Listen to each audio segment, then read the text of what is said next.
नमस्कार, राजस्थान डायरी में आपका स्वागत है। हरा भरा और स्वस्थ राजस्थान बनाने की दिशा में प्रदेश सरकार द्वारा तेजी से कार्य किया जा रहा है।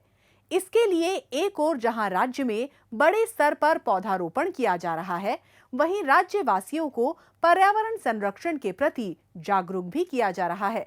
हाल ही में मनाए गए विश्व वानिकी दिवस के अवसर पर जयपुर में आयोजित राज्य स्तरीय समारोह में भी इसकी झलक साफ तौर पर दिखाई दी। एक रिपोर्ट। हाल ही में देश और दुनिया में विश्व वानिकी दिवस मनाया गया। इस अवसर पर जयपुर स्थित राजस्थान इंटरनेशनल सेंटर में राज्य स्तरीय समारोह का आयोजन किया गया। मुख्यमंत्री भजन लाल शर्मा इस समारोह में शामिल हुए। इस अवसर पर मुख्यमंत्री ने वन विभाग द्वारा विभागीय कार्यों में पारदर्शिता लाने के लिए नवीनतम IT तकनीक के उपयोग से विकसित डिजिवन फॉरेस्ट टैग ऐप का शुभारंभ किया, जो कि देश भर का पहला डिजिटल फॉरेस्ट टैग है।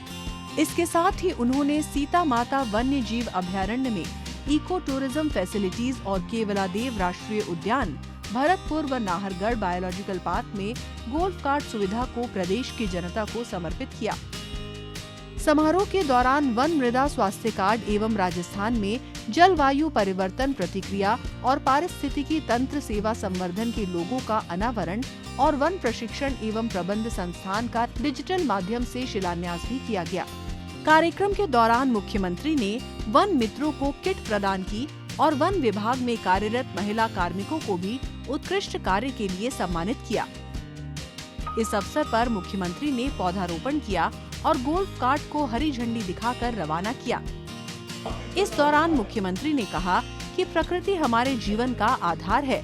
प्रधानमंत्री नरेंद्र मोदी के एक पेड़ माँ के नाम अभियान से प्रेरणा लेकर राज्य सरकार ने मिशन हरियालो राजस्थान के तहत 50 करोड़ पौधे लगाने का लक्ष्य रखा है, जिसके अंतर्गत वर्ष 2024-25 में प्रदेश में 7 करोड़ पौधे लगाए गए और बजट वर्ष 2025-26 की घोषणा की अनुपालना में इस वर्ष 10 करोड़ पौधे लगाए जाएंगे। मुख्यमंत्री ने कहा कि राजस्थान का पर्यावरण संरक्षण से पुराना नाता रहा है। उन्होंने आह्वान करते हुए कहा कि हम वनों को बचाने और अपनी जैव विविधता को संरक्षित करने के साथ ही आने वाली पीढ़ियों के लिए एक हरा भरा और स्वस्थ राजस्थान बनाने का संकल्प लें। इसके साथ ही मुख्यमंत्री ने कहा कि राज्य सरकार 3R यानी रिड्यूस, रीयूज और रिसाइकल को बढ़ावा देकर कचरे के प्रभावी प्रबंधन, जल संरक्षण, नवीकरणीय ऊर्जा और संसाधन दक्षता पर विशेष ध्यान दे रही है। इसी दिशा में प्रदेश सरकार ने बजट 2025-26 में Rajasthan circular economy incentive scheme 2025 की घोषणा की है। उन्होंने कहा कि राज्य सरकार द्वारा पर्यावरण संरक्षण एवं संवर्धन की दिशा में बेहतरीन कार्य किए जा रहे हैं, जिससे प्रदेश की देश भर में नई पहचान बन रही है। उन्होंने कहा कि हरित आवरण में कृषि वानिकी की इस महत्वपूर्ण भूमिका को समझते हुए राज्य सरकार राज्य में पहली बार कृषि वानिकी नीति ला रही है। इसी तरह राज्य सरकार द्वारा स्थानीय प्रजातियों के संरक्षण एवं विस्तार हेतु एक जिला एक प्रजाति कार्यक्रम, सभी जिलों में मातृवन की स्थापना, वन रक्षकों की भर्ती जैसे महत्वपूर्ण कदम उठाए गए हैं। साथ ही ग्रासलैंड के महत्व को समझते हुए राज्य में वृहद स्तर पर ग्रासलैंड संरक्षण एवं विकास के कार्य एवं घड़ियाल संरक्षण के लिए सवाई माधोपुर में पाली घाट के निकट एक घड़ियाल रियरिंग सेंटर की स्थापना की जा रही है।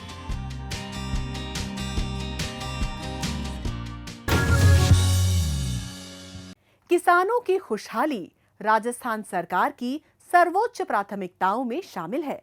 इसीलिए 2025-26 के वार्षिक बजट में सरकार ने किसानों के लिए अपना खजाना खोल दिया है। खेती और किसानों की बेहतरी के लिए बजट में किए गए प्रावधानों पर आइए डालते हैं एक नजर। राजस्थान के विकास में किसानों का बहुमूल्य योगदान रहा है। इसी को ध्यान में रखते हुए राज्य की भजन लाल शर्मा सरकार ने वर्ष 2025-26 के वार्षिक बजट में कई महत्वपूर्ण प्रावधान किए हैं, ताकि किसान और भी ज्यादा समृद्ध बने और उन्हें किसी दिक्कत का सामना न करना पड़े। इसके अंतर्गत राम जल सेतु लिंक परियोजना को और वृहद रूप देते हुए 9,300 करोड़ रुपए से अधिक की लागत से विभिन्न कार्य करवाए जाएंगे। साथ ही मनोहर थाना वृहद सिंचाई परियोजना पर 2,250 करोड़ रुपए खर्च किए जाएंगे। वहीं धौलपुर लिफ्ट परियोजना और काली तीर परियोजना के समयबद्ध क्रियान्वयन के लिए 950 करोड़ रुपए का प्रावधान किया गया है। इसके अलावा Rajasthan irrigation water grid mission के अंतर्गत ERCP कॉरपोरेशन का उन्नयन कर राजस्थान वाटर ग्रिड कॉरपोरेशन स्थापित करने के लिए लगभग 4,000 करोड़ रुपए का प्रावधान किया गया। इसके अलावा Rajasthan irrigation water grid mission के अंतर्गत ERCP कॉरपोरेशन का उन्नयन कर राजस्थान वाटर ग्रिड कॉरपोरेशन स्थापित करने के लिए लगभग 4,000 करोड़ रुपए का प्रावधान किया गया। Rajasthan water sector livelihood improvement project phase 3 में 36 सिंचाई उप परियोजनाओं के सिंचाई संबंधी कार्य से 1,40,000 हेक्टेयर क्षेत्र लाभान्वित होगा, जिस पर 342 करोड़ रुपए का व्यय किया जाएगा। इतना ही नहीं, माइक्रो इरिगेशन के लिए 1 लाख हेक्टेयर से अधिक क्षेत्र में प्रावधान किया गया और 3,50,000 हेक्टेयर में ड्रिप एवं स्प्रिंकलर इरिगेशन सिस्टम के लिए 1,250 करोड़ रुपए खर्च किए जाएंगे। 25,000 फार्म पॉन्ड्स, 10,000 डिग्गियों, 50,000 सौर पंप संयंत्रों और 20,000 किलोमीटर सिंचाई पाइपलाइन के लिए 900 करोड़ रुपए का अनुदान दिया जाएगा। साथ ही PM किसान सम्मान निधि की राशि में वृद्धि की जाएगी, जिससे आगामी वर्ष से लाभार्थी किसानों को 9,000 रुपए प्रति वर्ष मिलेंगे। इसके साथ ही गेहूं के मिनिमम सपोर्ट प्राइस यानी MSP के ऊपर प्रति क्विंटल बोनस राशि को भी बढ़ाकर 150 रुपए किया गया है, जबकि राजस्थान कृषि विकास योजना के अंतर्गत आगामी वर्ष में 1,350 करोड़ रुपए के कार्य करवाए जाएंगे। इसके साथ ही किसानों को आधुनिक तकनीकी आधारित कृषि उपकरण उपलब्ध करवाने के लिए 300 करोड़ रुपए का अनुदान दिया जाएगा, जिससे 1 लाख किसान लाभान्वित होंगे। साथ ही 11,50,000 किसानों को संकर मक्का, 8 लाख किसानों को बाजरा, 5 लाख किसानों को मूंग व मोठ, 7 लाख किसानों को सरसों बीज और 1,50,000 जनजातीय कृषकों को सब्जियों के लिए 35 लाख बीज मिनी किट वितरित की जाएंगी, जिसके लिए 180 करोड़ रुपए खर्च किए जाएंगे। इसके अलावा मृदा शक्ति संवर्धन योजना के अंतर्गत कृषकों को हरी खाद के लिए 3 लाख ढैंचा बीज मिनी किट भी वितरित की जाएगी। 2,000 कृषकों को उन्नत तकनीक के greenhouse, polyhouse, shade net, plastic mulching, low tunnel उपलब्ध करवाने के लिए 225 करोड़ रुपए का अनुदान दिया जाएगा। इसके अलावा फार्मर प्रोड्यूसर ऑर्गेनाइजेशन के 100 सदस्य कृषकों को इजराइल सहित अन्य देशों में तथा 5,000 कृषकों को राज्य से बाहर भ्रमण और प्रशिक्षण के लिए भेजा जाएगा। आगामी बजट वर्ष में ग्लोबल राजस्थान एग्रीटेक मीट का आयोजन किया जाएगा। ब्याज मुक्त अल्पकालीन फसली ऋण वितरण के लक्ष्य में वृद्धि करते हुए आगामी वर्ष 35 लाख से अधिक किसान साथियों को 25,000 करोड़ रुपए के ऋण का प्रावधान किया गया।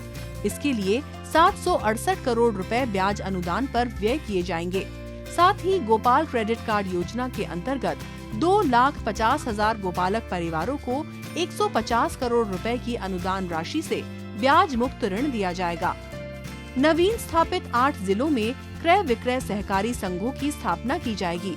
अनूपगढ़ श्री गंगानगर में mini food park, Sanchore Jalore में एग्रो फूड पार्क का निर्माण किया जाएगा और कृषि जिंसों की गुणवत्ता में वृद्धि के लिए मंडियों में पावर क्लीनिंग मशीन लगाई जाएगी।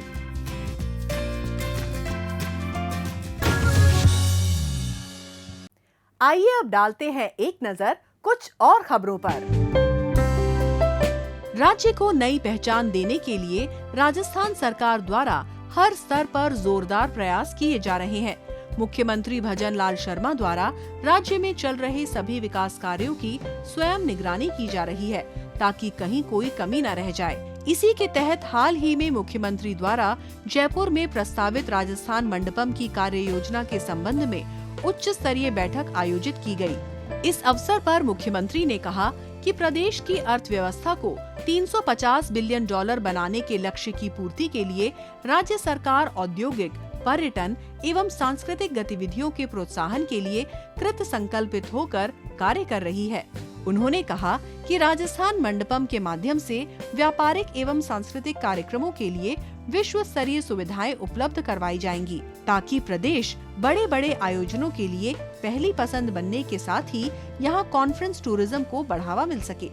इसके साथ साथ मुख्यमंत्री श्री भजन लाल शर्मा ने कहा कि प्रदेश की अर्थव्यवस्था को 350 बिलियन डॉलर बनाने के लक्ष्य की पूर्ति के लिए राज्य सरकार औद्योगिक, पर्यटन एवं सांस्कृतिक गतिविधियों के प्रोत्साहन के लिए कृत संकल्पित होकर कार्य कर रही है। उन्होंने कहा कि राजस्थान मंडपम के माध्यम से व्यापारिक एवं सांस्कृतिक कार्यक्रमों के लिए विश्व स्तरीय सुविधाएं उपलब्ध करवाई जाएंगी, ताकि प्रदेश बड़े बड़े आयोजनों के लिए पहली पसंद बनने के साथ ही यहां कॉन्फ्रेंस टूरिज्म को बढ़ावा मिल सके। इसके साथ साथ मुख्यमंत्री ने कहा कि राजस्थान मंडपम में होलिस्टिक अप्रोच के साथ आवश्यक व्यवस्थाओं एवं सुविधाओं की पुख्ता कार्य योजना बनाई जाए, ताकि यहाँ पर छोटे से लेकर बड़े प्रकार के आयोजन सुगमता से हो सके। राजस्थान मंडपम में प्रदेश के हेरिटेज के साथ हाईटेक सुविधाएं विकसित की जाएं, जिससे ये स्थल सांस्कृतिक और व्यावसायिक आयोजनों के साथ ही स्थानीय कला, संस्कृति और पर्यटन को बढ़ावा देने के लिए प्रमुख आकर्षण केंद्र भी हो एवं ये प्रदेश के लिए गर्व का विषय भी बन सके। बैठक में उन्होंने विकसित होने वाले convention centre, exhibition centre, meeting hall एवं आगंतुकों के लिए पार्किंग सुविधाओं को विकसित किए जाने के संबंध में आवश्यक दिशा निर्देश प्रदान किए। इस बैठक के दौरान राजस्थान मंडपम के निर्माण की प्रस्तावित कार्य योजना के बारे में विस्तृत प्रस्तुतिकरण भी दिया गया।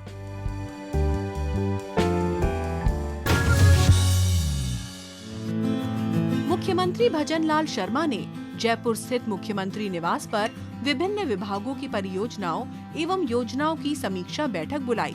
इस दौरान मुख्यमंत्री ने सभी विभागों के अधिकारियों को निर्देश दिए कि वर्ष 2024-25 में विभागवार निर्धारित की गई राशि का नियमानुसार एवं समुचित व्यय सुनिश्चित किया जाए।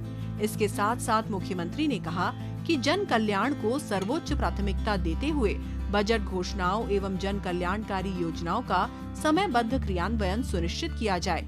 उन्होंने कहा कि राज्य सरकार ने लोक कल्याण से जुड़ी योजनाओं के लिए पर्याप्त वित्तीय संसाधन उपलब्ध करवाए हैं, ताकि आम जन को जन कल्याणकारी योजनाओं, नीतियों और कार्यक्रमों का सुगमता एवं तत्परता से लाभ मिल सके। इसी क्रम में मुख्यमंत्री ने निर्देश दिए हैं कि राजस्थान दिवस के उपलक्ष्य में आयोजित होने वाले कार्यक्रम में मुख्यमंत्री रसोई गैस सिलेंडर सब्सिडी एवं अन्य योजनाओं के अंतर्गत लाभार्थियों को डीबीटी के माध्यम से हस्तांतरण सुनिश्चित किया जाए। मुख्यमंत्री भजन लाल शर्मा ने जयपुर स्थित मुख्यमंत्री निवास पर राजस्थान दिवस के उपलक्ष्य पर आयोजित होने वाले कार्यक्रमों की समीक्षा बुलाई। इस मौके पर उन्होंने सभी विभागों के अधिकारियों को इस दौरान आयोजित होने वाले कार्यक्रमों की रूपरेखा बनाते हुए तैयारियों को अंतिम रूप देने के निर्देश दिए। उन्होंने कहा कि प्रदेश के गरीब, युवा, अन्नदाता और नारी शक्ति का कल्याण राज्य सरकार की प्राथमिकता है। राज्य सरकार ने बजट 2025-26 में 30 मार्च को आयोजित होने वाले आगामी राजस्थान दिवस के उपलक्ष्य में सप्ताह भर बृहद स्तर पर कार्यक्रम आयोजित किए जाने की घोषणा की है, जिसके माध्यम से प्रदेश के इन चारों वर्गों को सौगातें दी जाएंगी। इस पर्व पर जन कल्याण को समर्पित कार्यक्रमों के साथ ही निवेश उत्सव, सांस्कृतिक कार्यक्रम एवं लगभग 5000 करोड़ रुपए के विकास कार्यों का लोकार्पण एवं शिलान्यास भी किया जाएगा।